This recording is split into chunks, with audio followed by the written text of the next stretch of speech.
Teacher যখন নিজেই প্রশ্নের উত্তর জানে না। বলো এই কোয়েশ্চেন অ্যান্সারটা কে পারবে? বলো এখানের মধ্যে কে পারবে? তুমি পারবে? আমি তো নিজেই পারবো না এই অ্যান্সারটা। তুমি পারবে? না। পারবে না কেন? পড়াশোনা করো না? কি করতে স্কুলে এসে বসে থাকো? এই তুমি বলো। দূর বাবা, কেউ তো একটা উত্তরও বলতে পারছে না, আর কতক্ষণ এইভাবে চালাবো?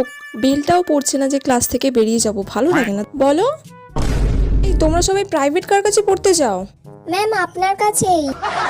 ঠিক আছে, তুমি বাদ দিয়েও তো এতগুলো স্টুডেন্ট আছো, তার মধ্যে কেউ বলতে পারছো না? ম্যাম আপনিই বলে দিন। আমি কেন বলবো? আমি বললে তো তোমরা সবাই এমনিই জেনে যাবে। তাহলে তোমরা কি করো বাড়িতে? উফ, কি জ্বালায় পড়লাম রে বাবা, কেউ তো একটা বল। সব গাধা, আমিও গাধা, তার সাথে তোরাও গাধা। বলো। নিজে তো জানি না, যা বললো তাতেই হ্যাঁ বলে দিই। শুনলে কি বললো? তুমি কেন পারলে না? শুনে নাও ভালো করে, কালকে যেন কোয়েশ্চেনটা ধরলে তুমি পারো, ঠিক আছে? উফ বাবা, এতক্ষণে ঘন্টা পড়লো, তাড়াতাড়ি পালাই।